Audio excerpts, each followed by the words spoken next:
மாம்பழ சீசன் வரப்போகுதேன்னு மரத்தை பார்த்துட்டு இருந்தோமா, அப்போ பார்த்தா இலைய சுருட்டி சுருட்டி வச்சுருந்தாங்க. இதுக்குள்ளே என்ன இருக்குதுன்னு பார்த்துருவோமா? டக்குன்னு பிச்சுட்டு வந்தாச்சு. உள்ளே என்ன இருக்குது அப்படின்னு பார்த்துருவோம். அதை அப்படியே ஓப்பன் பண்ணால் ரொம்ப அழகாக 2 சைடும் கவர் பண்ணி ரோல் பண்ணி வச்சுருந்தாங்க.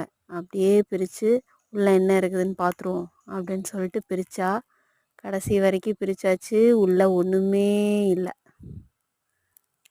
ஷாக் ஆகிடாதீங்க, நம்ம சரியாக பார்க்கல. உள்ளே ஒன்றுமே இல்லைன்னு தான் நினச்சேன். ஆனால் இலையோட பாதியிலேயே ஒரு சின்ன மொட்டு இருந்துச்சு. தெரியுதுங்களா?